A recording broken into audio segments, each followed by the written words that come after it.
So look at the picture at the bottom again. This is what your brain is telling your eyes to do to get the information when you're a reader. This is the SSB Blue level and above. So when you're reading this, even though it's jumbled up, you can read it because your brain is telling your eyes to scan big chunks to get comprehension, to get meaning from the text. Your brain is busy unscrambling everything and getting meaning. So in actual fact, even though it's all jumbled up, I could read it as if I'm talking. According to researchers in English University, it doesn't matter in what order the letters in the word are. The only important thing is that the first and last letters are in the right place. You can read it without a problem because we don't read every letter, but the word as a whole. Now, some people actually use this to say, well, we don't need phonics because we don't look at every letter. But actually, we do this when we're at the blue level, so we can actually already decode. We can actually already read. If you're not a reader, or dyslexic or whatever, this is still going to be a problem for you. But what my brain is able to do is able to scan large chunks so quickly that I can put it in the right order, and I can also say it aloud as if I'm actually talking. So I'm not having to stop and start and whatever. The information is being processed so quickly. Really quite amazing. This is what I want every child to be able to do. The other reason I can do this is because all of these words are within my frame of reference. I understand all of these words. They're the vocab that I understand. Whereas if I give you a piece of text that has words that you're not sure of, your brain will have to look at the words and slow down and try and actually decode them because they're not familiar. We haven't got a frame of reference. We can't recognise them by sight. Even if you're wonderful at decoding, if you don't know the word, you don't know how it's spoken, you still won't be able to accurately decode it because there's so much of the code that changes according to how we say it. So whilst I'm writing this word, I want you to think how you would say it, how you would read it aloud. If you've got a really wide understanding of vocab, then you might know the word. You might be able to read it straight away because you know what it is, you know how to say it. But if not, you need another pathway, and that's of decoding it. But see how you do it, and also recognise that if you don't know the word and how it's spoken, you're still not going to be sure that how you've read it is actually correct. Read this word for me. And don't worry if you don't know what it is, because most people don't. I showed this to most teachers when I'm teaching teachers, and they don't know what that word is. Okay, so how would you tackle reading that word? I've got no idea. Well, exactly, because that's not a word you'll have ever seen before. So even if you're a good reader, if the text here was created using words you've not seen before, and you aren't sure of how they're pronounced, so that when you decode it, you can't think, oh, it's like there's a clip of a 5-year-old, and he starts to decode the word, and he reads carrot, because he sees the AR, and his brain is already starting to scan ahead, and he goes, carrot. But as he says carrot, he realises, well, I don't know what a carrot is. Oh, perhaps it's carrot. So he can change it to be the right word, even without looking at a picture, illustration or whatever. His brain can work it out because he knows it's probably carrot. On the word you just looked at then, you might decode it aloud several times, but because you haven't heard it before, you still aren't sure which is the right one, so you're not going to self-correct. I want you to keep it really simple and to think that all the words we say in the English language, there are only about 45 speech sounds that we use to create all of the words in the English language. Now then, if you think about every speech sound, how many pictures are there of those speech sounds? There are about 150 altogether. So if children can hear those speech sounds in words, and they learn all the ways to represent those speech sounds, then they've got the whole of the English language down pat.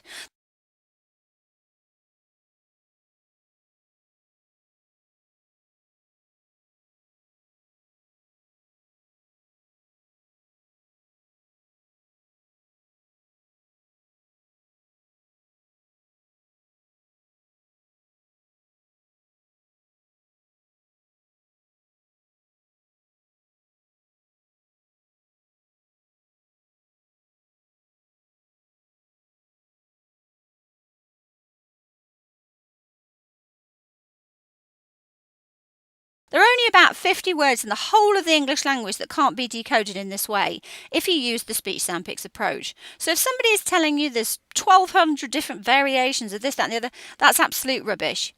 You can see here in front of you, and you can print this as an A3 poster, the whole of the English language. That's every spelling variation for every word, for every speech sound in the English language.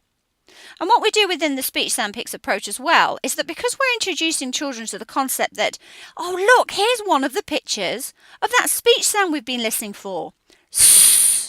There are others. There are actually about 8 of these pictures. This is the one we're going to start off with, but there are about 8.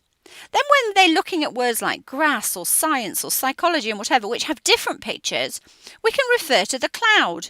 It doesn't mean we're teaching them all at the same time. We're teaching the first one explicitly, but the children are able to discover all of them. So by the time they get to the blue level, at the end of the blue level, that's actually when we start to take a speech sound and we really look at every variation. So this is the whole of the curriculum for Prep and Year 1. So by the time they're going into Year 2, they can read and spell any word in the English language.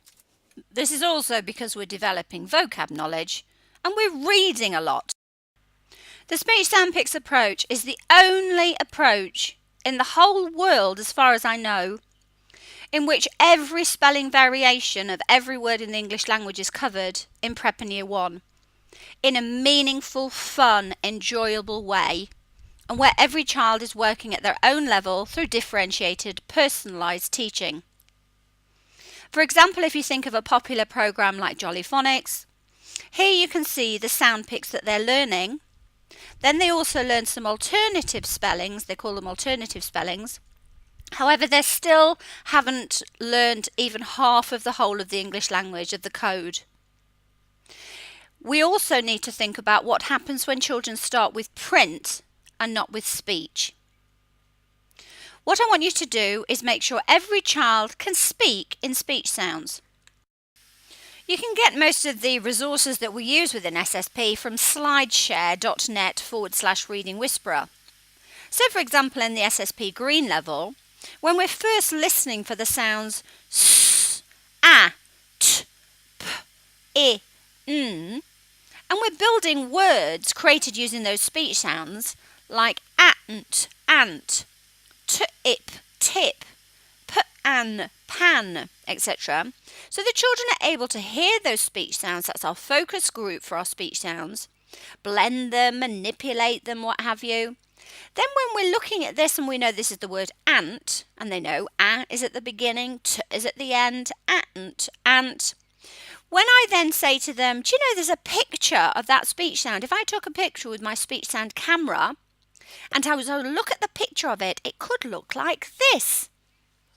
This is the picture for a. This is one of the pictures for the speech sound n.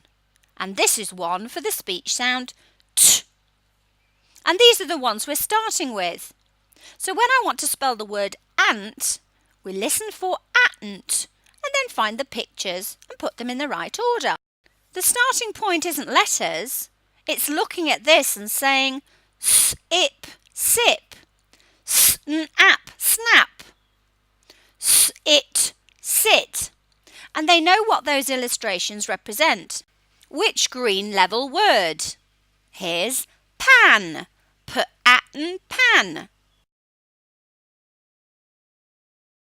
They love these because they're actually animated. So here's some bacon and he's running in the pan. So not only are we looking at pan and thinking of the word, we can also use expressive language. We can talk about it. We can imagine why the bacon's trying to run out of the pan and what have you. The more enjoyable we make it for every single child, the more they're going to learn. It's just logical. So if you've got a boring old picture of a pan, it's highly unlikely that the children are going to find it very exciting and stimulating and really want to talk about it.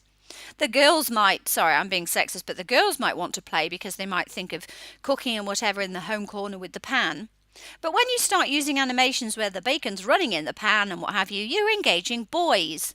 We can't just think about what we've got to teach, we've got to think about how to teach it so that it's fun and enjoyable. So we need to start off with the point of being able to pronounce the speech sounds in s, at. Some of the children can't in preschool and what have you. We need to teach the children to hear those speech sounds, and we want to speak in speech sounds. So the speech sound puppet might say t, at, n, and the children use him opening his mouth for those speech sounds. That's before we've even looked at print.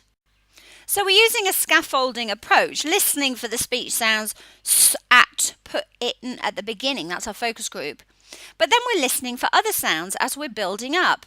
And as we're listening for those speech sounds in words, we're also learning the pictures that can represent those speech sounds. That's why we call them Speech Sound Pics.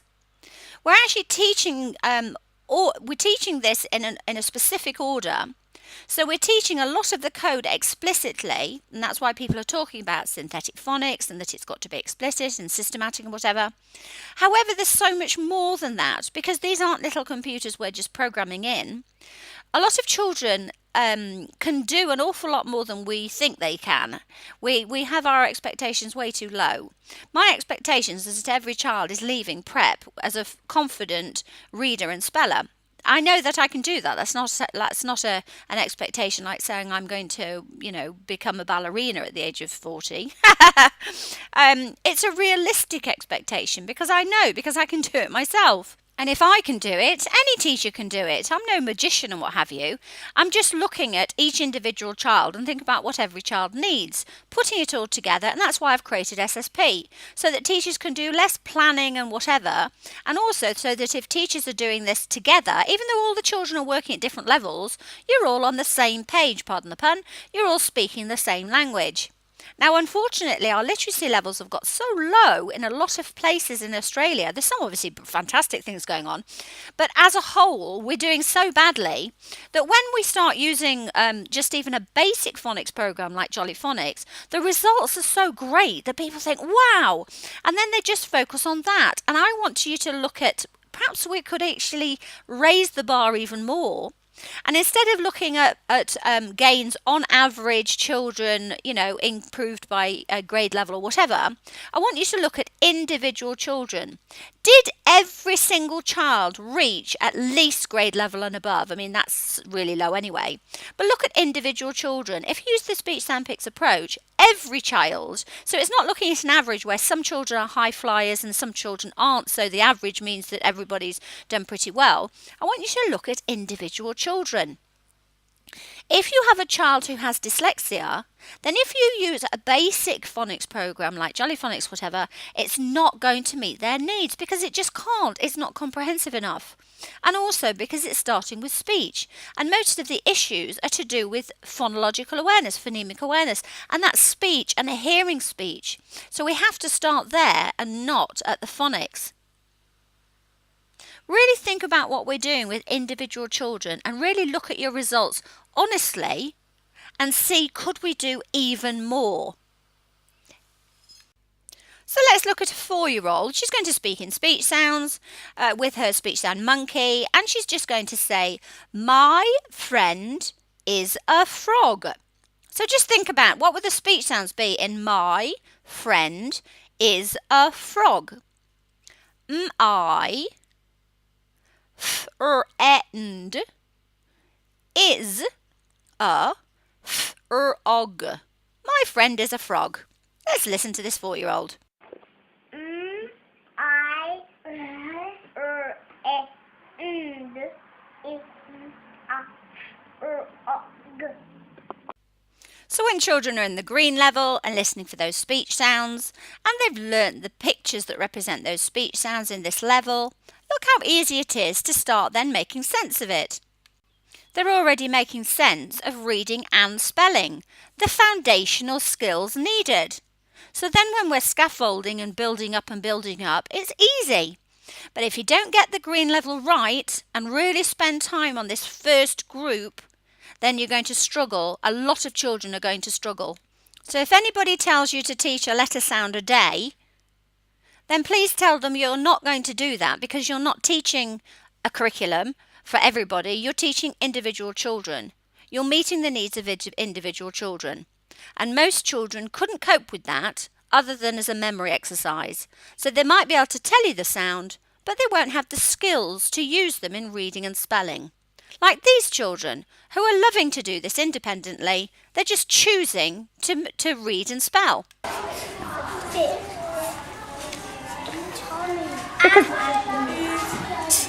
Wow! Do you know what's so brilliant here, Hayden? Because when you come to words that are really difficult, you're going to know how to tackle them. Now, Mrs. Sarah, you know all our little words. Oh! Where's sit? Where's the sit? You were tricking us. Now, Mrs. Sarah, we've got a line. You might ask the children to put sat, pat, tan, pin. Tan, pan, tin, pin, pants. Yeah, no, sorry. I don't know the rap. Yeah, so any, it doesn't matter, but they're going to go do, so they get them out. Oh, I'm coming to see you.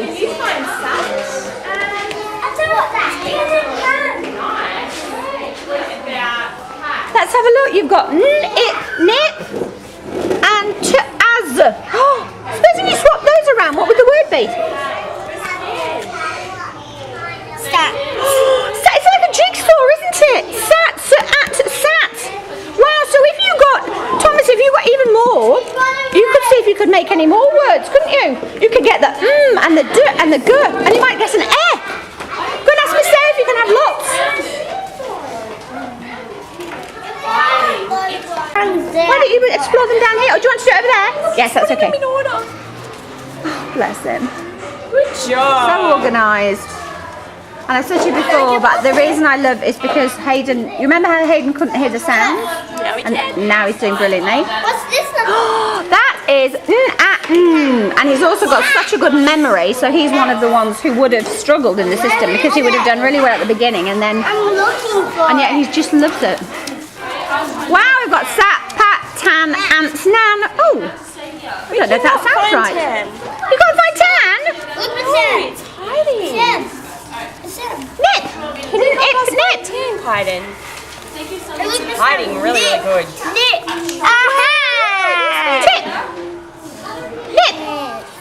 What have you got? Ants. Alright, well, what should I draw on this truck? Hey Riley, come give me some love.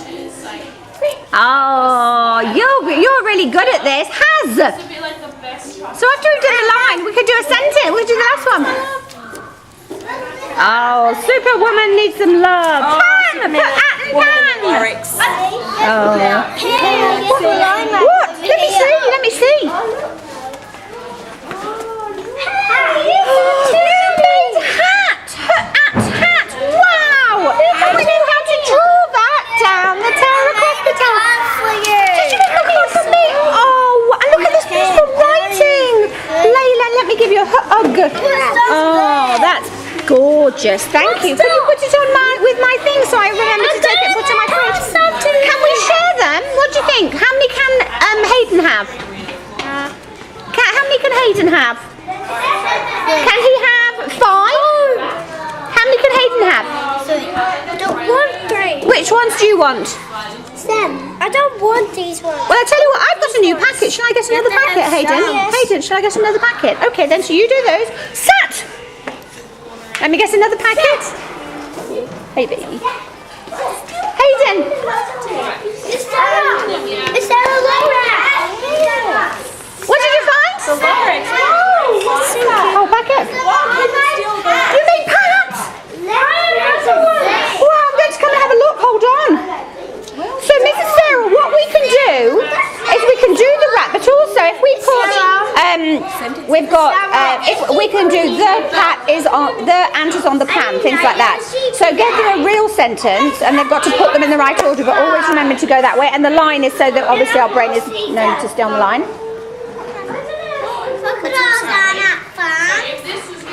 Is.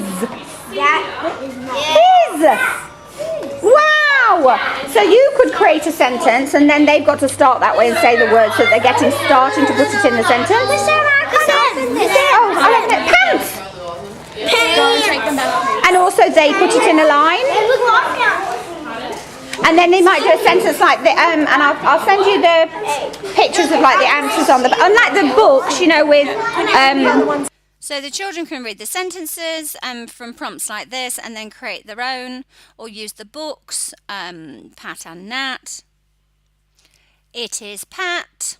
So they create that sentence themselves using the words. It is Nat. You can also do it with a big white piece of paper and they write the words. Nat and Pat. But they like to be able to have one of the sheets to copy it. Nat and Pat sat, or get them to create it first and then show it to them.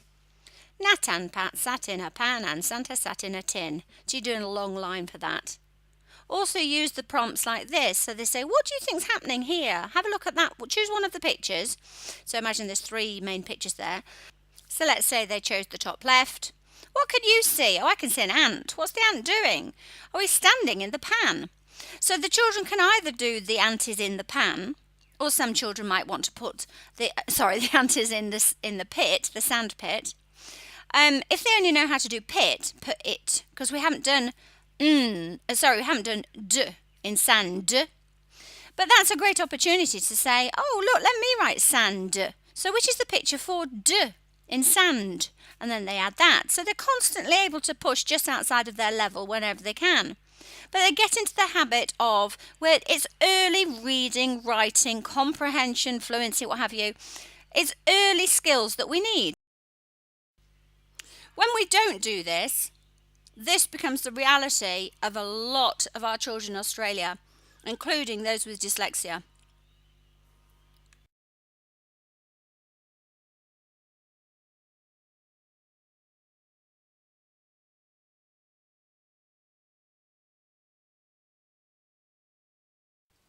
Now, there is a lot of talk in Australia at the moment and worldwide about the fact that we need to teach phonics. We need to teach the code systematically and explicitly. So children are learning the alphabetic code systematically and explicitly.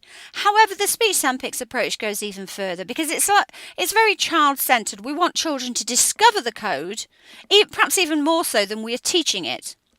So what we have is for every speech sound that I mentioned, so about 45 speech sounds. So when I give you the word spin, the speech sounds are sp-in. There are 4 speech sounds. So for those, even just those 4 speech sounds, think about s. There's a cloud for s, and it's got all the pictures for s in it. A cloud for p, a cloud for I, a cloud for n. Every speech sound you can think of, there's a cloud for it. There are about 45. And in the clouds, like I said before, are all the variations. So in front of you, you can see, for example, w. There could be w as in a w or w as in a wh. And to make it meaningful, there's a poem or a song for every single cloud. Whilst children are learning the code explicitly and they're also discovering the code, they're discovering all the variations for the speech sounds, they're also putting it into practice by actually reading. We want children to become fluent, independent readers as quickly as possible. And this is why SSP is so important, because you can have every child entering year 1 as a fluent, independent, confident reader.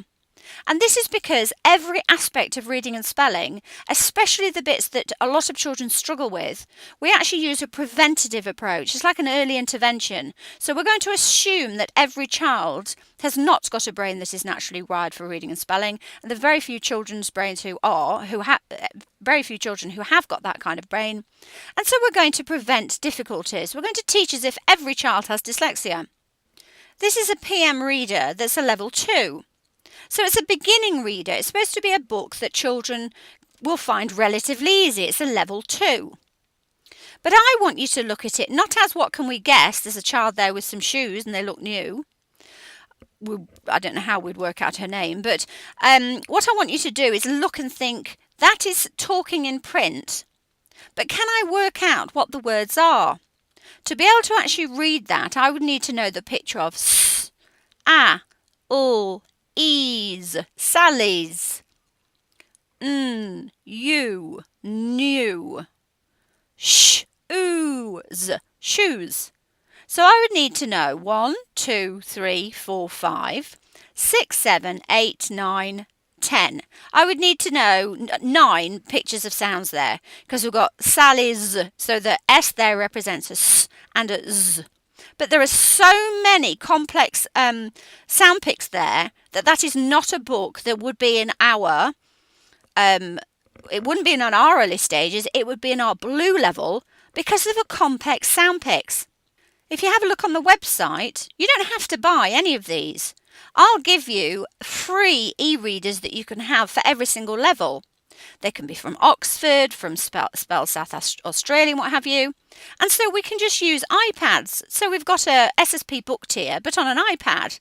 So I'll just tell you which of the books you can slot into green, purple, yellow, blue, so that you haven't got to buy anything. And a lot of children these days now are reading using Kindles and iPads and whatever anyway. You don't have to have the hard copy. Now I want you to just watch a workshop I did recently. There are 3 adults here, intelligent adults, and I want you to see what happens when I don't give one of them doesn't have the code. So one of these poor ladies has just got the symbols and hasn't got the code. But I want you to think how you would feel if you were the child that couldn't seem to get it. And also realise it's purely and simply because we're not giving them the code. Does anyone see it?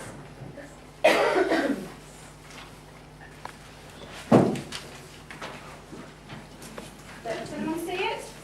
Especially not the people behind you. Okay.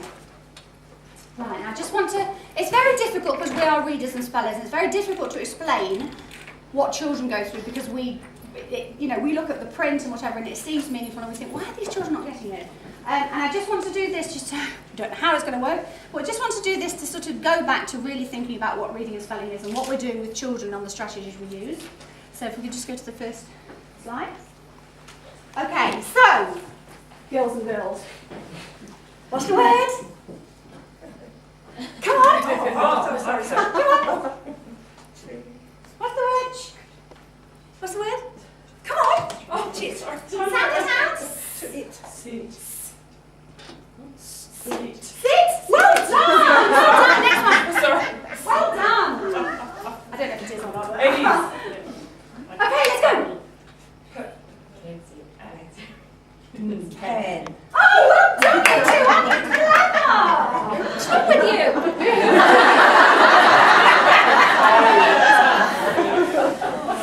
And what's the next one? Look, do you know what we're going to do? We're going to learn lots of sight words. Because if we learn lots of sight words, then we'll be able to read it. Look. Come on, you know these. Right, now you read. Go, let's go. There, well done. She learned her sight words. Is. She's still not getting it. Why is she not getting it?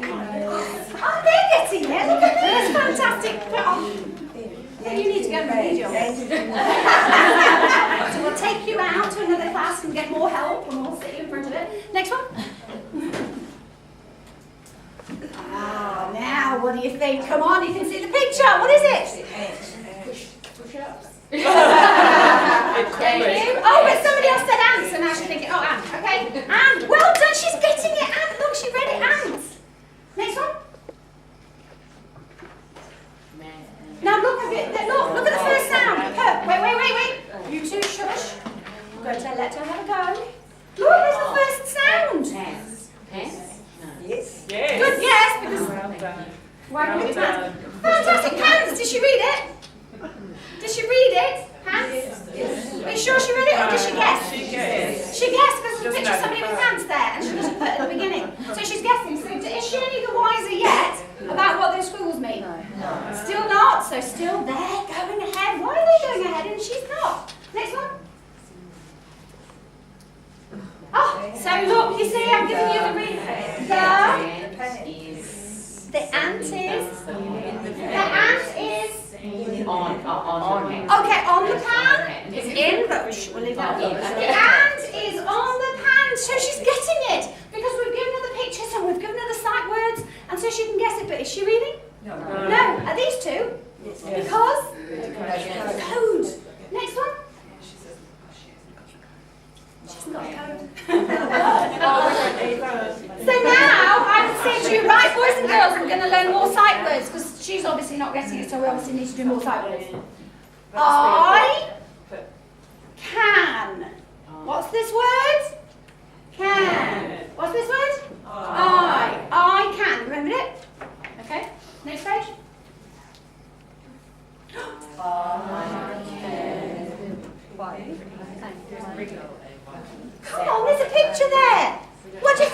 doing?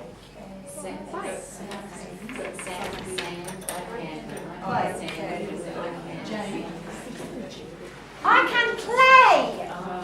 He's going to go back to that later on. Do you think you'll remember it's I can play? And he's still understanding the play? He's still not understanding the play. I can jump.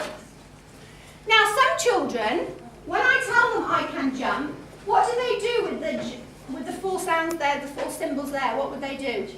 So what some children will do, often without even realising they're doing it, is they'll look at the word and they'll link it to the speech sounds. So jump, so they look at that first symbol as j, mp. And you can see that I've actually put the symbols black, grey, because I want you to see that they link with the speech sounds. Otherwise it kind of looks like it all goes into one. But so we've got that first one, j, that's the picture of j, then then then p.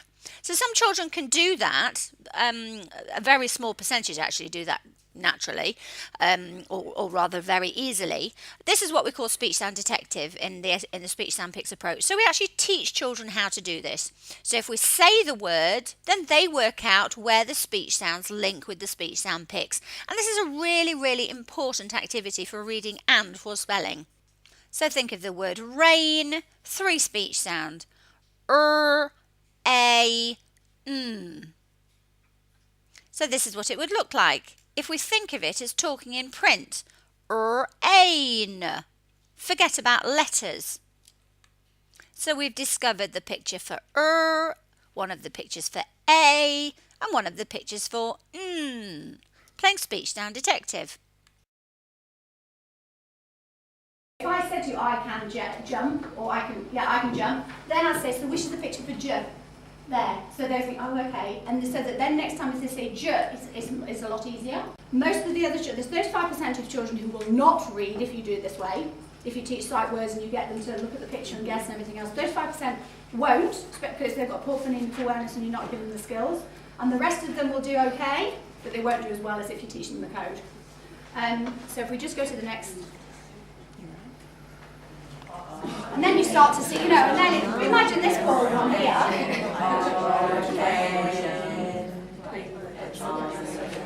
So you remember I? Yes. But isn't that hard? Can you imagine if I now gave you twice as much of this for a reader, and then told you you've got to read that for your reader tonight? And that's what's happening. We're sending home these readers. That's what it looks like. And so the parent reads it. If we're lucky, the parent reads it, and then they memorise it, and then they come in the next day, I can play, I can whatever, and they've just memorised it, and the child's thinking, I can't do this, I've got to pretend I can, but I can't do this, and it's too hard, and it's Chinese for me. We just need to teach them we just need to teach them the code. So if we go to the next one, which hopefully is for the code. Oh, no, so that's what you got. So she got that. Yeah. What did you get? I got the code and... So that picture at the beginning is a picture of... Yeah. Well done. At.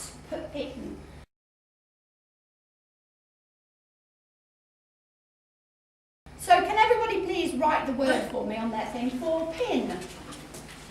Pin. Pin.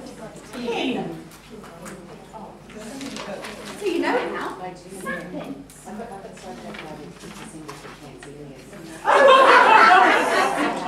Horoscopes. It's actually really good because it's a font that if I just type it in, it just changes it.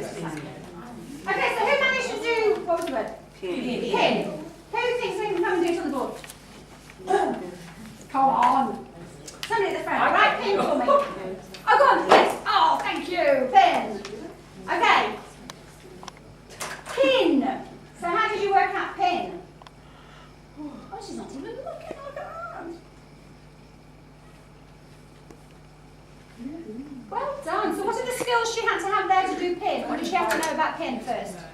That pin is put it in that order. She had to know which is the picture of put. She had to know to start on the left and to go put it in. That's why we also do the lines 1, 2, 3. Because some children, you start them on that side and they'll read that way. So we send them left to right. So put in. So because she can hear, she's got voice blindness, she can hear pin, put it in, which a lot of your children won't. 35% of children will come into prep not being able to do that. Put it in, she can do that. And then she knows, oh, okay, well there's the pictures and that's what we do. And that's all early reading and spelling is. It's just knowing the speech sounds and the words. And what how to represent them in which order and to blend them But together. I also say in effect, I had some difficulty with T and M on that other one because I thought the symbols were a bit similar. Right, yes, exactly. Exactly, and for a lot of them, they do. I mean, and then think, we're not only teaching these, you've also now got capitals.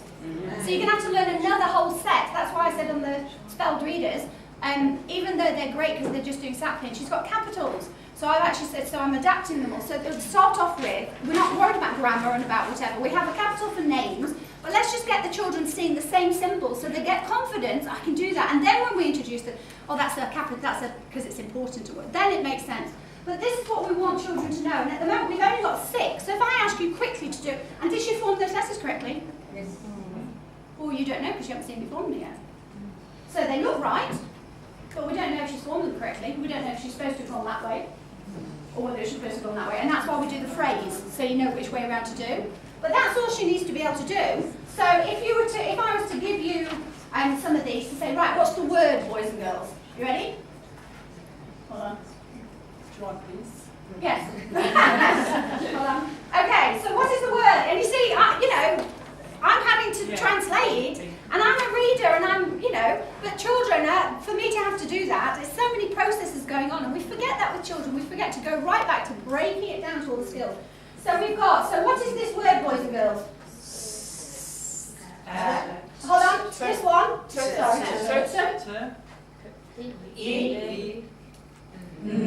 Sorry.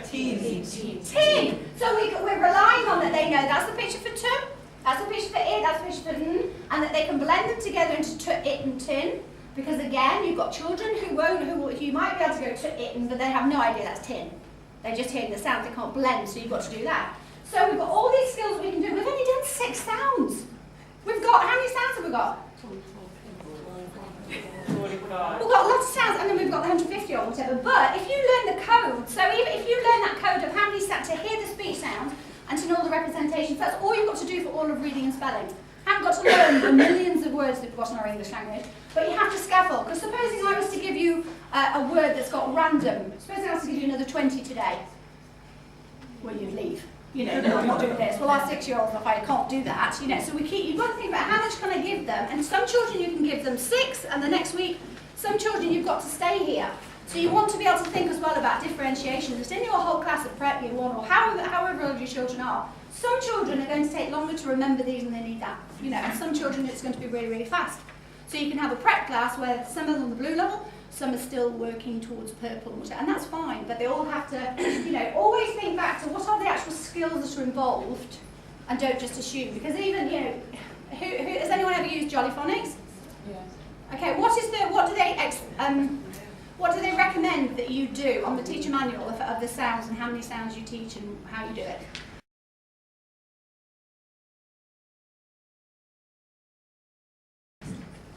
Most people don't because it actually doesn't work, but they say to teach, so that's the order, sat pin, but they'll say 1 a day, so for the whole term you've learned 42 sounds. If I give you one of these every day, and until the end of the term I've given you 42, how are you going to be able to read and spell those 42 of these? You're going to be, some children will, great, because children can learn 3 different languages or whatever, but if you're just going through them 1 a day, and with this, I don't just want them to be able to go at. I want them to be able to hear, sat. Okay, which ones are we going to choose? I want to be able to write it. I want to be able to decode and encode. I could spend, weeks on just this group because that's the most important group for getting the understanding of what spelling and as reading is, not just that they're recognising whatever.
the only picture for P.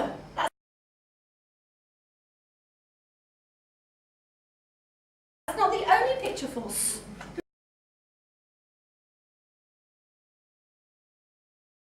Don't scare them. What happens in who knows the Jollyphonics actions? Okay, let's say that it's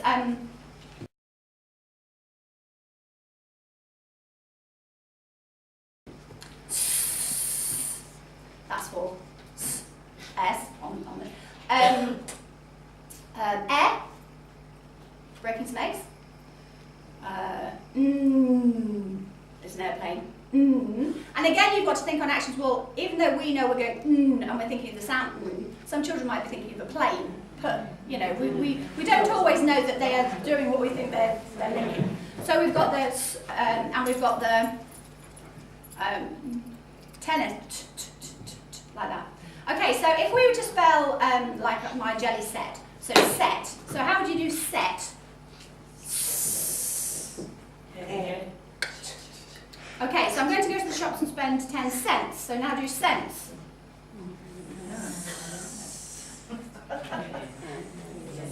You can't. So what are we going to say to the children? Oh, well, let's just forget that because that doesn't work. Because the actions are from one letter.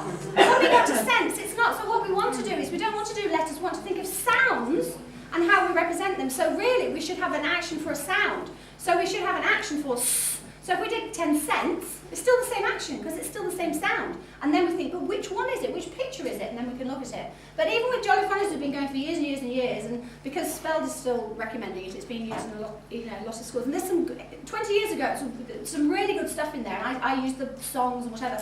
But you've just got to be careful because I teach as if every child's going to have difficulties. Not the children who are going to think, oh, okay, well that's a C, so we'll change that to whatever. So let's just make everything really simple for every child.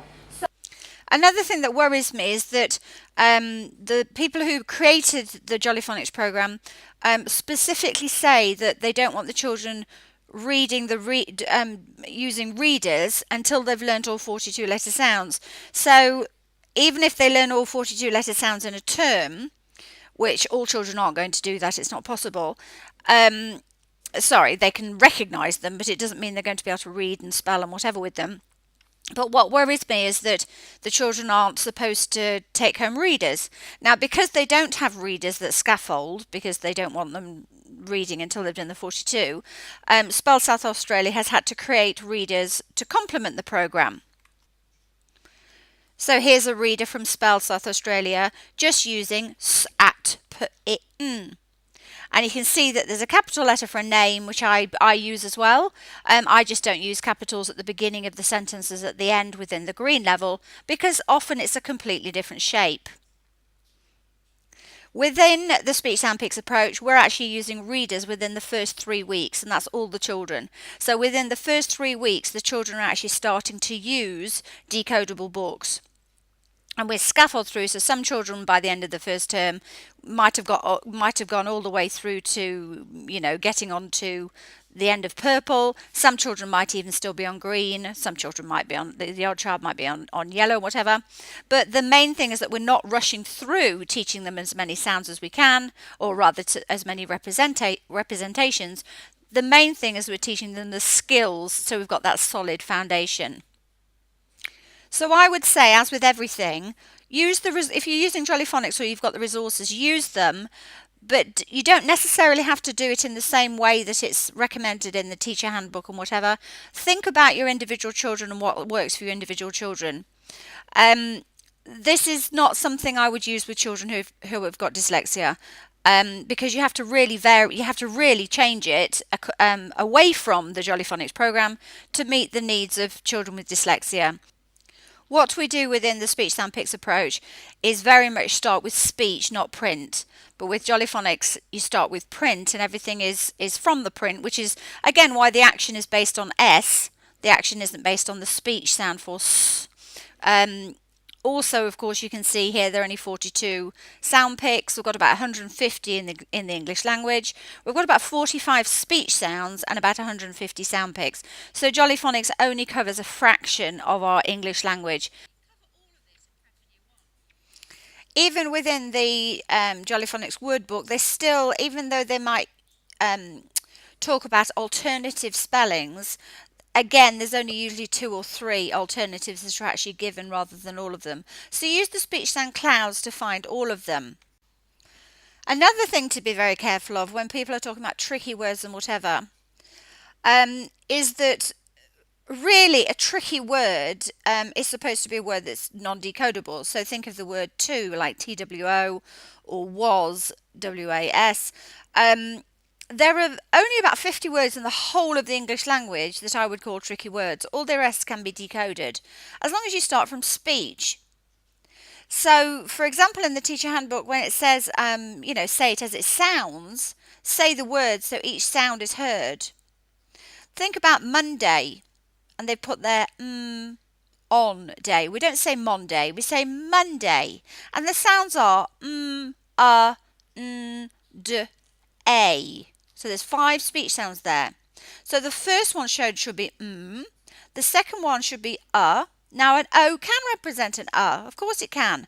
But the trouble is that because they've been teaching the O as an O, they're doing Monday, whereas it's confusing to children. So let's listen to it as in a, Monday, as we say it. And then we can even look in the speech sound cloud and look for the sound. And we can use the speech sound poem. It's it's Monday morning, time for school. Give up, give pup a stroke and rub. When with your partner on the bus, he's going in the tub. So you can see all the variations, like partner. You don't say partner, and well, you might do if that's your accent, but usually it's partner. So we want children to know that can be represented in lots of different ways. But Jolly Phonics doesn't give all the representations for the speech sound And then there become all these rules and different ways of doing things, and it just becomes confusing for children. So please, let's keep it simple for children.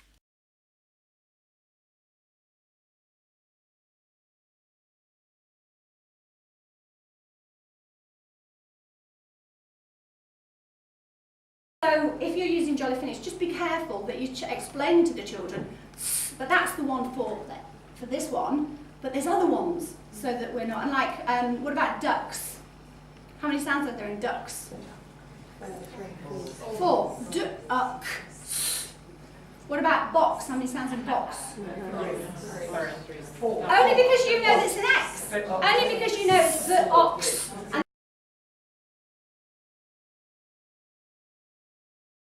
And that's one picture. But when the children are hearing, because remember children are just blank slates, we're just, so when children hear box, they should hear b-ox. Like ducks, duck. So again, and that's why it's so important to explore with the children. We say, so I did hear b-ox.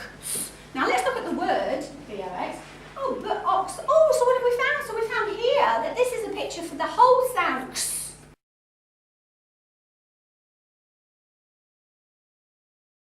Whereas in ducks, we've got duck. Here are the choices for d, the choices for a, the choices for k, and the choices for s. So we're exploring the English language, whereas if you use a program that is sort of saying teach this, it can be very confusing for a lot of children. So just be open to what's happening. Thank you so much, Julie, for explaining. Can we just go to the next one? I just see. Okay, so that's what everyone should have had, and then the next one, and then the next one. So now, if we had the thing in front of us, we would be able to read them. So we would look at the diamond is that one is a little diamond is hold on, is tis. Okay, it's a made-up word. And then we would go to next. But now we can work it out because we understand the code. So always refer back to the skills, and remember that for children to be able to read as if they are talking, as if they're, as if the writing is just talking on paper, and to be able to read that as such, a lot of the children, you really need to break down those stages so that they get to that stage. So it really depends on phonemic awareness, being able to hear in the word sit, for example, that it's it. to understand what can represent that s and what can represent that I and in that order. They'll be able to recognise them on print as s, I, t, and put them together as the word sit. Then they'll be able to see that word sit just on its own, so that they know, and they're not memorising the word sit. We don't want that to happen. We want their brain to be able to quickly go sit, sit. We want to be able to see 2 or 3 words next to each other and say them in order without having to orally sound them out. So like sit, pit, pants. And that's why we do the rap, so that their brains can do that really quickly. And to do the rap, you've got to be able to very quickly look at that word and to be able to scan ahead in that word to be able to say the word quickly. So that's a really good that's a really good tool to use, so that they're doing it out of context. So they've really got to look at the word and go sat, pat, da, da, da, da, da. But then also we use the book so that we're putting it in meaningful context. So then they're doing it and they're going, the ant sat in the tin. Okay, what is it? Oh, the ant's sitting in the tin. And you bring the comprehension in and what have you. Oh, the ant's sitting in the tin. Why do you think he's sitting in the tin? What else do you think is in the tin? And all the rest of it. But you're helping, by letting the brain get to that, you're actually helping the brain to be able to speak, to be able to see that as talking, to be able to link talking with that print. And that's when you get the comprehension, because we comprehend a lot more when we're talking and making sense. You know, you do use disjointed words and it's a lot more difficult to get meaning. We talk to get the meaning, get the imagery. So that's the stage we want for the children in books and when they're reading. But you have to scaffold. With a lot of children, you have to really, really carefully scaffold, and don't think that just because you've got a book that's got 4 words that they should know because they're the words in their level, sat, pat, tin, whatever, don't think that that means they should be able to point to it and read it. If they're still sounding them out and they're still doing it slowly, they still need more time practicing that rapid decoding and the rapid recognition of the words. And that's why I want you to go to readaustralia.com/speedyssp.htm, because I'll have lots of videos on there which the children can just watch with headphones, and they just track it quickly, and it's speeding their brain up so the brain can look at ant. And even though they'll recognise it as ant, if we were to ask them to break it down, they know it's because it's ant, ant. If you get it right at the green level, which is not just about just recognising those sound pics and going out, whatever, it's about the understanding of encoding and decoding with just using these 6 sound pics, so we can bring it all together and build confidence. If you get that level right, then introducing the new sound pics so they can blend them and whatever, and using the readers and scaffolding means that you'll get children reading for fluency and comprehension a lot more quickly.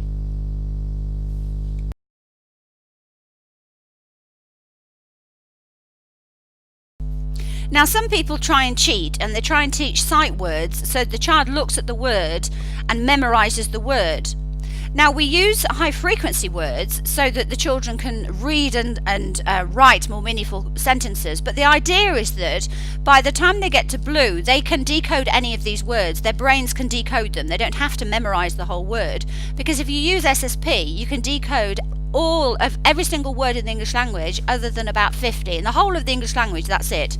So don't cheat and think that if you teach a child to memorise 5 different sight words and then they're on the page, and then you get them to say them over and over again with meaning, that is reading. That's called the whole language approach, and it does not work. It doesn't work for most children. So please don't overstep the foundations of a good reading and spelling brain. Watch the progress of a lot of high school students who have struggled because they haven't got this foundation. There's nothing wrong with the child, they just learn differently, and they haven't been given the chance to actually learn to read and spell in the way they need to learn to read and spell. If you look at the 2 brains at the top, basically a lot of them will have a brain that looks, if you were to scan them whilst reading, it looks like that.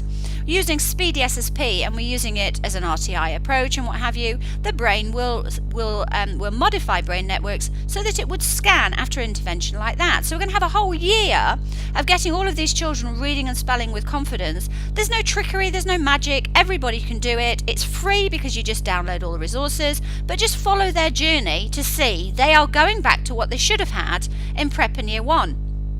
The frustrating thing is that there are so many children, teens like this who have actually got, they can blend, they've got, you know, there is nothing wrong with their brains. They just need to put it all together.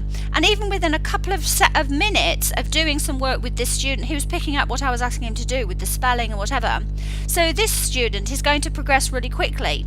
But what happens is, when you've got a child who, you know, has got a little bit of personality and whatever, what's going to happen when they fail is that they're going to play up. You're going to have children who don't want to go to school or who are playing up in the class because they're avoiding having to look stupid and whatever. This child is by no means stupid. This child is absolutely going to be reading and spelling confidently next year. You'll watch his journey. But I just want you to see that we have to change the way we teach, not expect children to adapt to the way we're teaching. By the time you get to the blue level, this is what you would call PM readers 20 and above at least, because they've learnt over half of the alphabetic code already, and they're using it in context, and they're also able to quickly decode and to be able to read for meaning and comprehension, do it for fluency. Their brain doesn't have to leave the page to look at the pictures and illustrations or whatever to try and guess the meaning. Their brain is at the stage of being able to use that with just the words. That's what we're doing. We want children to be able to read as if they're talking. It's just talking on paper, and at the same time as talking, the same as they do orally, they're understanding what they're reading. So just think that these 4 levels enable you to get to children to reading Harry Potter and things like that.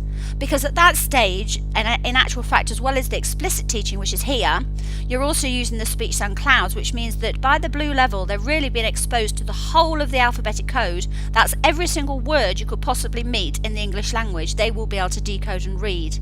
So if you take your time and just really focus on doing this, you'll have children who are reading Harry Potter before they've left prep and understanding it, because they will be reading as if they're talking in their heads. Go through systematically, so we start off with like listening for act put in. So then when I say to them, oh, you know, the first week I might be listening for s all the time, or ow, or whatever. We might collect things, we might put rice on there, we might put snake or grass or whatever. And then the second week I might be saying, do you know what I found? Oh, I'm not my head's alive. Do you know what I found? If I take a picture, look what I found, there's ah. So then we're starting to build up, that's just one of the pictures of the speech sounds. So this one, there is only one. But then what that means is that then when I go through and you'll see the slides, if I'm going, here's one of the pictures for put, also I'm showing them the cloud with all the pictures, but I'm saying to them, this is the one with the learning at the moment, but look at all of them that we're going to be learning. So that even though we're not teaching them all there, because of course we're not, we're second week of prep, what we're doing is we're just giving them the idea that they're there. It's like in the Jolly Phonics thing that I said about sense, it's not suddenly a shock that sense is spelt with a K. Because they'll look at it and think, well, hold on, you know that was K. You know, and then it becomes complicated, and that's where people get confused with phonics, because they're like, well, how does that work? Because that's a K. You know, well, I'm not. What we're saying is, here's a S. And then when we come, if we had 10 cents, and I look at the word, we can, and if they do say that's K, I can say, but we know the word sense, so look what we found. We found that must be a picture. So it's a picture for K, but look, it's also a picture, so they're discovering it, and it's not confusing, because we're doing it as they go along.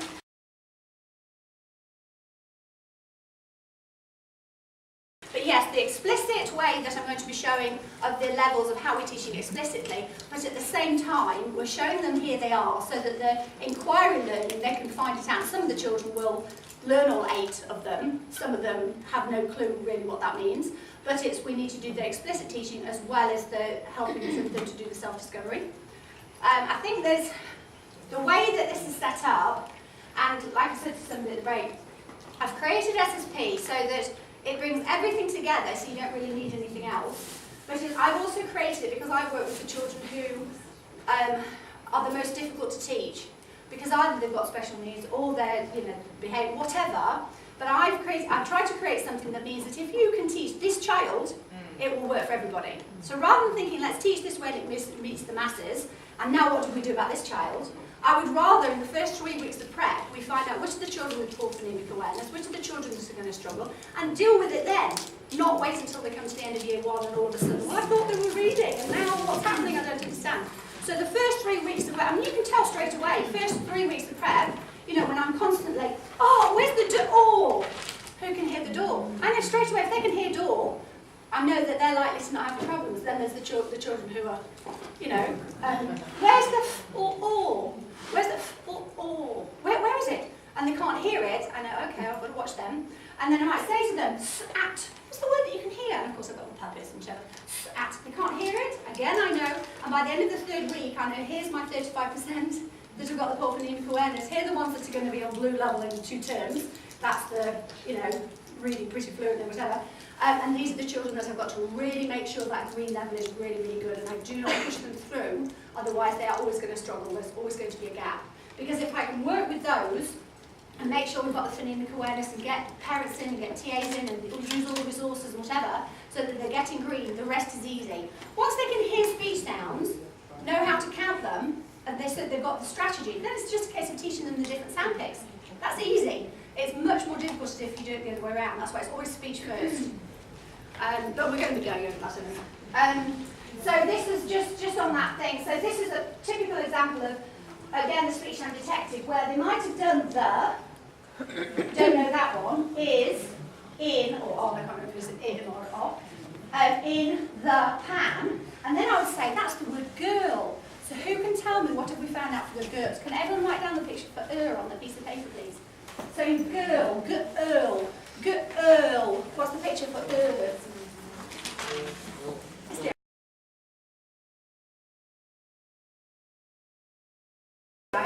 They write it down. So that's what we're doing there. So some of them will retain it, and some don't. Because we're still on the green level, because we'll be doing sat pin and our helpful words, whatever. But I'm still going to put it there to say, oh, so how could you work it out? I'm going to tell you the word. There's a picture for and some of them will store it, and then they'll see it in something else, or they'll hear that sound, and they'll keep. And that's what you want them to do. You want to give enough so that everybody understands what they're doing. But if they can get more of it, then let them. Okay, so if we go on to the next slide.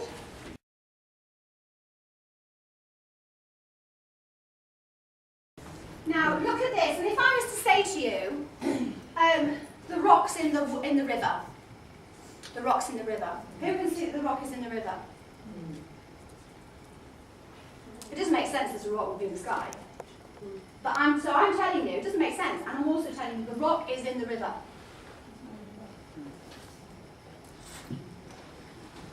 Who can see the rock's in the river? So I'm telling you, the rock's in the river. It's there. There's a lot of you still won't be seeing it. Are you stupid? No. It's just we haven't got there yet, the way that your brain works and the way that you're seeing it.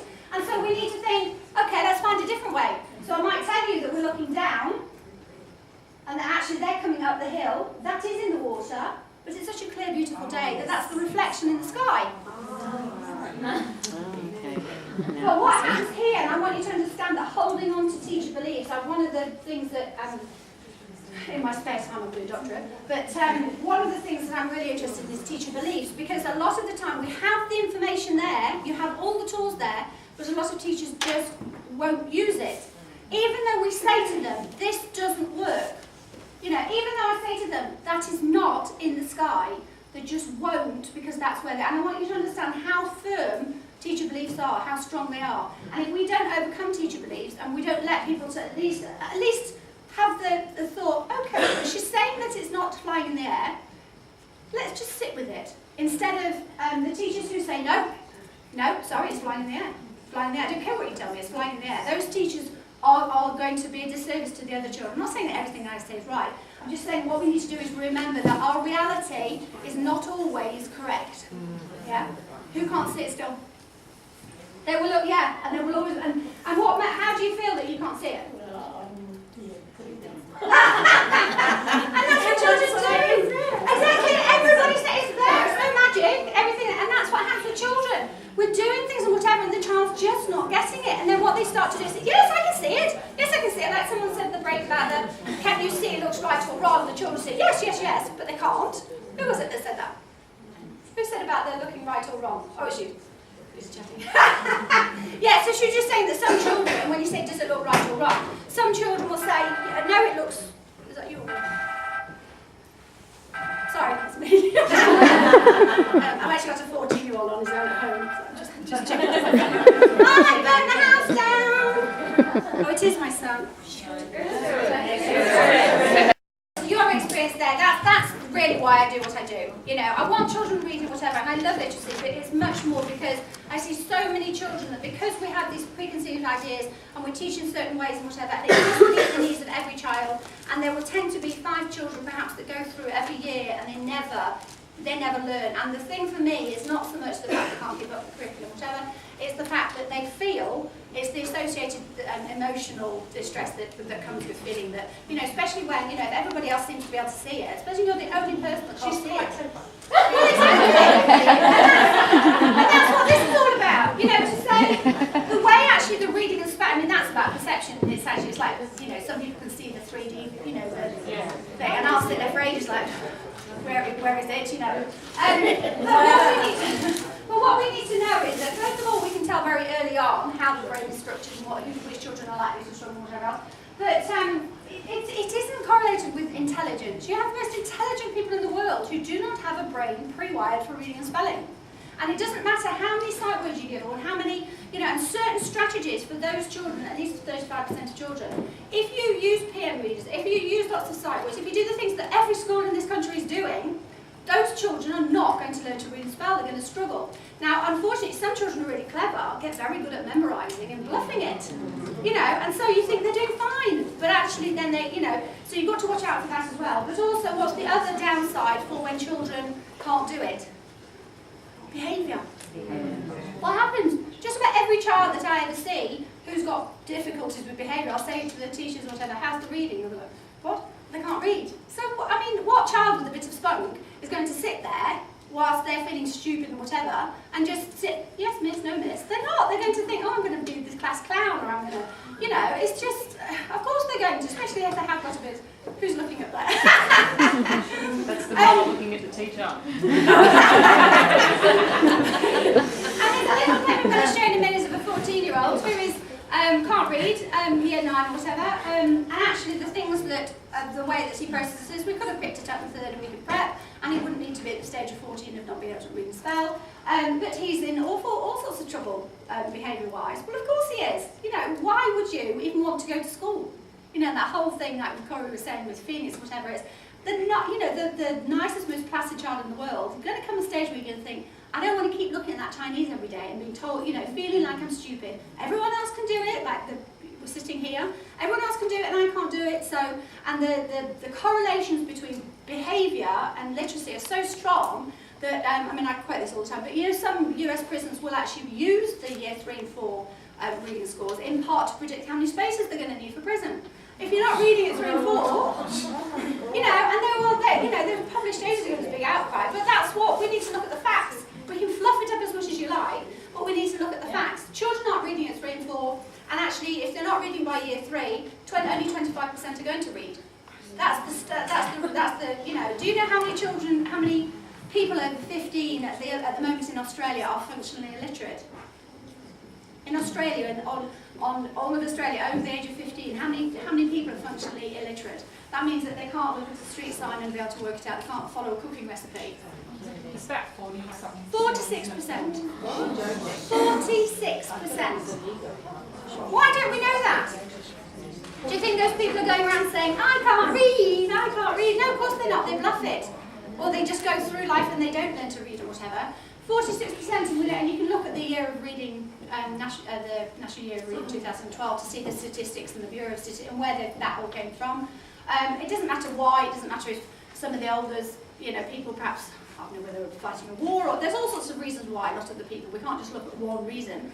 And those people don't really care, they just can't read. They can't read and spell. So let's change that. Imagine what would change in Australia if every single person could read and spell. I mean, it would change so many things. I want to get this into prisons. I want, you know, because, and again, like if you look at the research with delinquent teenagers who are in trouble with the law, the one thing that links the teenagers with aggressive behaviour is illiteracy.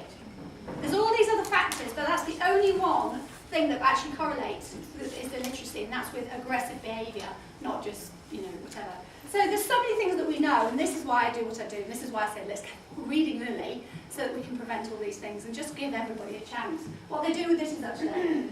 But people can be the most intelligent in the world. We just need to know about effective strategies for shaping reading and spelling brains. And that's what SSP was created to do. These are the parts that I want you to think of reading and spelling. We have to have all of these parts. Phonemic awareness. At. If I can hear in sat, at, I can hear the sounds. I can hear what's at the first, what's at the beginning of the word, what's at the end of the word. What if I change, what do I have to do to change hat into sat? You know, it's all the sounds. It's not about letters. It's all about what you can hear in the words, and it's knowing that we're not voice blind. The phonics is, okay, we can hear those speech sounds, and what order. The phonics is how do we put it in print. The phonics is the print part. It's the talking print part. The vocab is knowing what you're reading. If you read multitudinously, that you know it's multitudinously. It's not multitudinously, or whatever, whatever. It's the vocab. It's understanding what you're reading, being able to talk, understanding. The fluency is being able to, so you're not stopping and starting, and that's why teaching explicitly and scaffolding from these groups, we build up, the readers scaffold at the same time, means that we're not having to stop and start all the time with parts of the code we don't know yet. So we can practice all the skills we're learning in the explicit teaching, we bring them all together in the readers, so that they're actually putting it in meaningful context, but not having to stop and start. We want them to be able to read the cat sat on the mat. But that's why we have to have that scaffolded approach, where we're doing those first 6 speech sounds, the first 6 representations of them, we're building it up, that's in the readers, that's in everything, so that they're always able to do it and not rushing ahead. Same for the working memory difficulty too. Yes, it's all interlinked. Everything I've done is basically for, because it's a scaffolded approach, so the children who need those things that we fail. Phonemic awareness is the biggest predictor of reading and spelling difficulties over socioeconomic area or whatever. That's it. So we have to have all of that, and that's really the starting point. But it means that we can have that group of children doing it, whereas the other children can go through. We don't have to wait. We can have those children, if you've got your folders with your sound pics and your sound pic words and your high frequency, your King's helpful words, and your readers that go along, and you use all the resources on YouTube and everything else, children can just, so that you're not waiting, those children don't have to wait. If they're ready for Harry Potter in term 2, why are we still as a class teaching them on the green level? So I want you to see, which is what we're doing, how we start off together the first 3 weeks, but then you'll soon see they're really good. They're everything all comes together. You'll have a little group of 7 or 8 children who are just, and they're ready to talk. And then you've got a big group in the middle. But the idea is that really by the end of prep, you want all of them at blue. But it might mean a whole term of green for some of those children. Are you relying on the parent support, or is that just the classroom? When you're speaking, are you relying on the parents to also? Obviously, like all of us, we want parents involved. I do tend to find that parents do get involved in anything that's to do with this because they understand it, they can do it, and it's fun. But I'm setting it up as well so that if you've got parents that aren't involved, that they can still, that's what the videos are for, so that they'll be all the way through, so the child can start on the first one where they're just listening for the sound, where on SAPIN, all the way through to the blue level, where it's really complex stuff and we're doing split diagrams and all sorts of things, but they can actually just put the headphones on and listen for me for 4 to 10 minutes a day, and they don't need a teacher and they don't need a parent. I'm trying to set it up so even a lot of Indigenous education are looking to take this on board, because they haven't got time to train all the teachers, so how can we do something that children can use and teachers can learn as they're going along with the children? The more you watch the videos, think, that's, because a lot of it is just terminology. I mean, how many of you say, what sound does this letter make? Everybody understands. These don't make sounds. It's an it's a letter. It represents a sound. It's a picture of a speech sound. So even just the terminology, it makes sense. They understand they can hear sounds. Woof, woof. They're just sounds. Okay, well, if we were to take a picture of that speech sound, what would it look like? It could look like that or whatever. They understand that. Okay, and it all makes sense. Whereas a lot of the terminology we use confuse. Long vowels, short vowels. What's a vowel to a 5-year-old? I mean, what's about? Why are we talking about long and short anything? It's not. They're thinking long and short. Well, how is that long? They don't understand about it. So let's just have this, the speech sound that we say in our words, and here's the picture of it. Really, really simple. And we're teaching it systematically and at the same time letting them investigate it all. All the terminology you use. Sorry? I was just going to ask, if you're going to introduce this, say, not with prep to, say, grade 3, Yeah. you know, and like they probably would have the green levels, but perhaps, you know, the next, not so much, would you still start on the green level now? I would find out with all of them. I would do some simple assessments, which are again on SlideShare or on the site or whatever, or you just email me. I'll send you some simple assessments and you'll see where they are. So you slot them in and you find out where they are, and you might have a 20-minute session every morning where if you've got laptops if everyone's got a laptop or an iPad or something, then have they all? Well, whatever you've got, you might have 20 minutes in the morning where the green level, they're sitting there with the headphones and they're doing green, and they're just following those video sessions that I've done, because you'll know that I've done decoding, encoding, you know, the rapid, everything, high frequency words, everything's in that 4 to 7 minutes, so the brain's going to go do, do, do, do, do, and it's done. And so then there's children on yellow level, and then when the children are ready, and they get competitive as well because they want to move up, but of course, and you can tell if they're ready because you can tell what they're saying. So you can have a TA or anybody sitting there and they can see the screen, they can see what they're saying, and they know, yeah, you're already gone to purple. Then they could move up to purple because it goes green, purple, yellow, blue. So, you know, they can all be working at their own level and just have 20 minutes and me in their ear. I know that's probably but I'm sorry to keep interrupting, but just the significance of taking the photo. Right, a lot of the children, first of all, little children are very literal, anyway. So it's a case of I want children to be able to hear the speech sounds and understand that if we say, if we were to take a picture with our speech sound camera, what might it look like? And we also develop that with our symbol imagery and whatever. So we want children, when I say A to you, the sound, not the letter name, when I say A and say close your eyes, you might see a different A, because you've got that capacity. So you might close and you might see an AI or an A, you might think play or whatever. We want them to be able to close their eyes and see that symbol. So by starting off with, let's take a picture, and then they look at it, oh, okay, so that's what I'm doing, and then I might say, close your eyes, you know, or I might even hold it up. Take a picture, close your eyes. Is that the one you saw, or it might be a different one?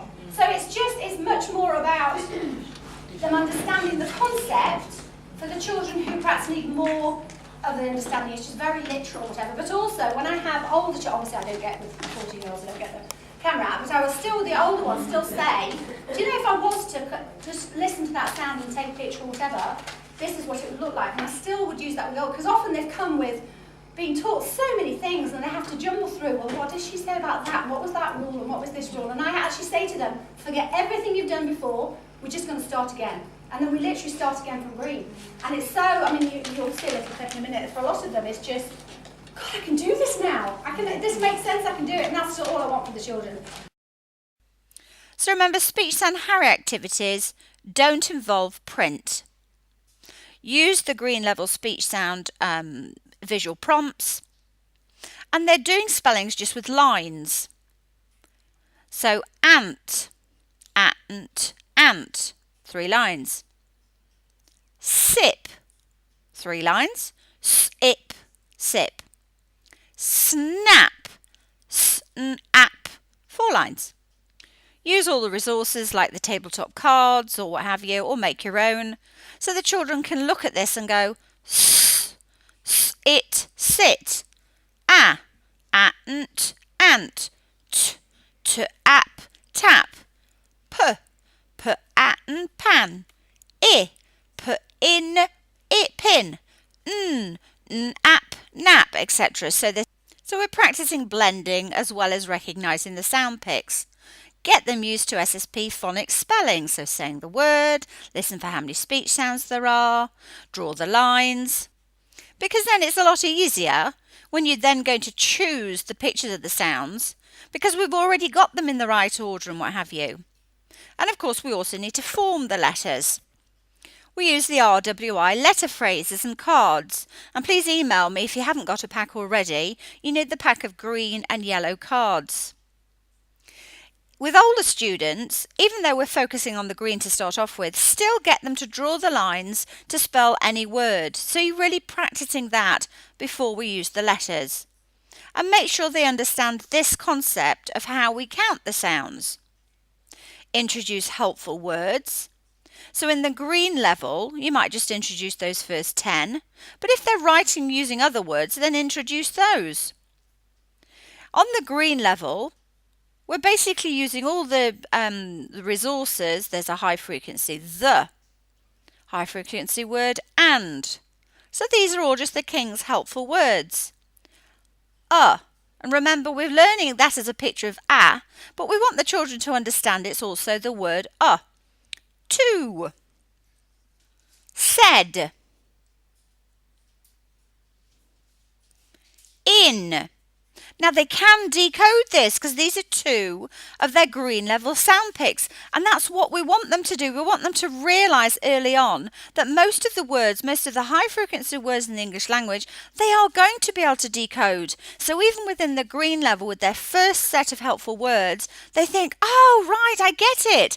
At the moment I'm learning put it in, so I can only create the words using those. But as I learn more and more, I'm going to be able to do all of the words, including all my helpful words. They also start to notice things like is. We've learnt that picture as s, but it's not is, it's is. Oh, okay, so sometimes when we see a picture of a sound, it can represent a different speech sound. There's all sorts of skills and concepts that we can introduce using these helpful words. So they're not sight words as in we're just teaching them by memory just for the sake of it. There's a reason for every single thing that we do within the Speech Sound Pics approach. And every single thing we do is to help every child understand the alphabetic code and to become readers as quickly as possible. So use the resources to show them everything they need. Just about everything you need is provided for free.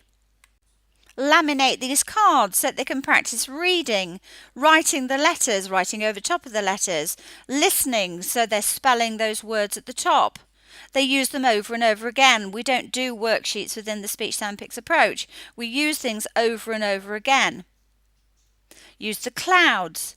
Now, because within the the Bringing Research into Classroom for Kids project, because I have to fund this, what I'm going to do is have you'll have all the free resources, but I'm going to create a lot of extra ones, extra lessons or whatever, which will be under a subscription, a membership subscription, because then that means that the dollars that I get for that I can put back in to creating more and more resources, and also so that we can make sure we're really reaching the children that need it, and we're able to supply iPads and things like that for the children who can't afford them.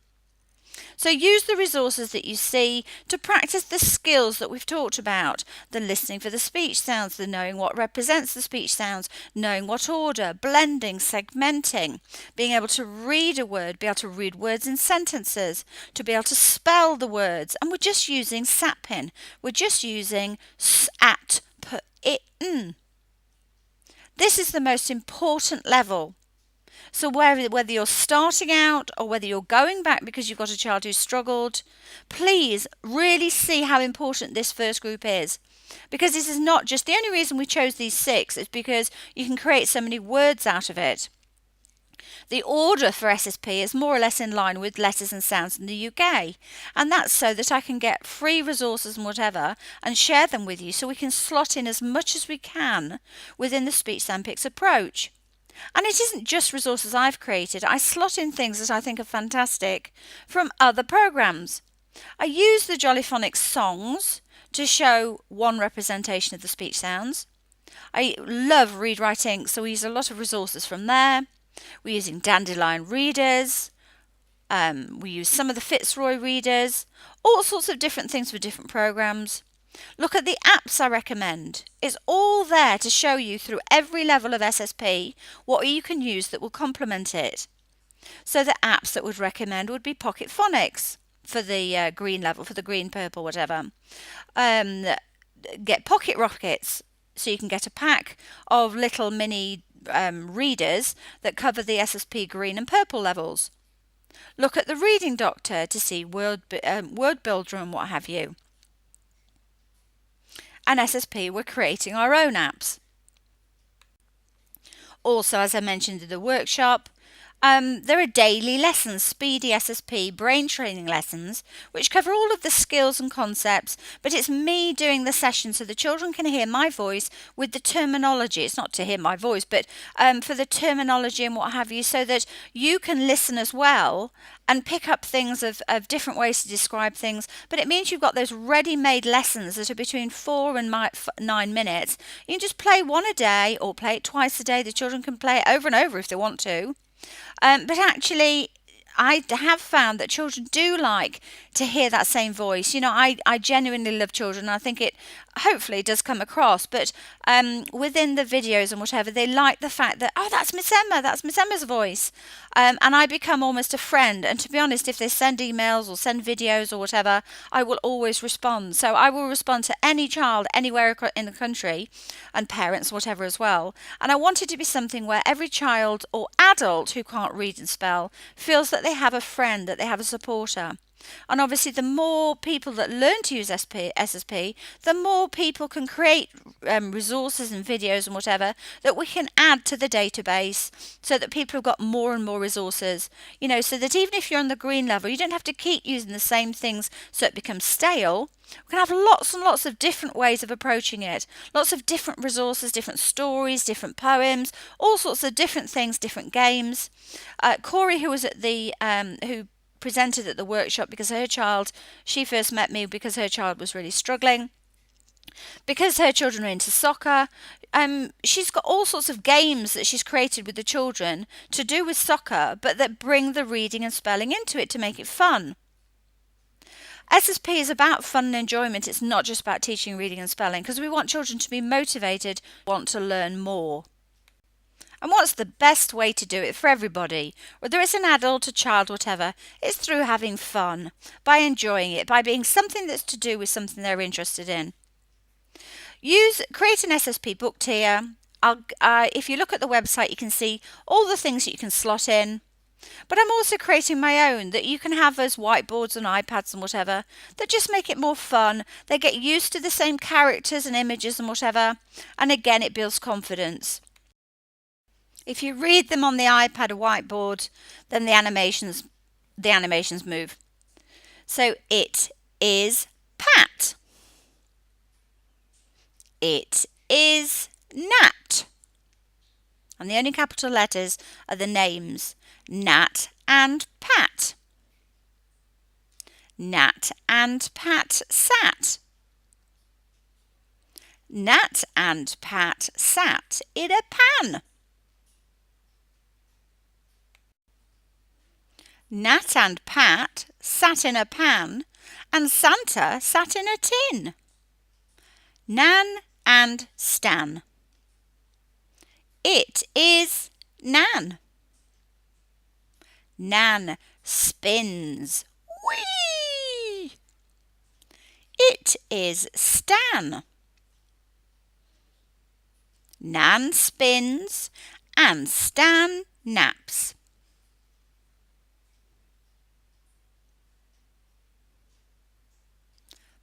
Pin. Pop.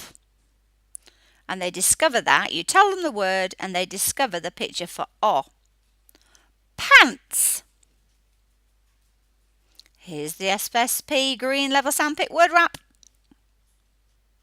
Sat, pat, tan, pan, tin, pin, ants. Nan, pan, nip, sip, tip, pit, ants. Nap, sap, tap, tip, nip, pip, ants. Pat has lots of ants in his pants. And see if they can do that really, really quickly. You can also use this, of course, to point to words. Can you point to nip? Can you point to pip? Can you point to a word with a in the middle? Can you point to a word with at the end? Do all sorts of things with it. Before you move on, check they've got all the skills. Just look at the skills. You know if they've got them. So if they have, you're moving on to the purple level.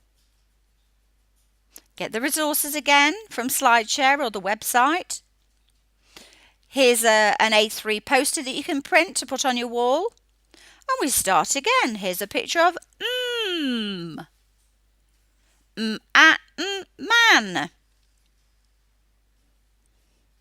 Use the cloud. There are the other pictures of And you just carry on through.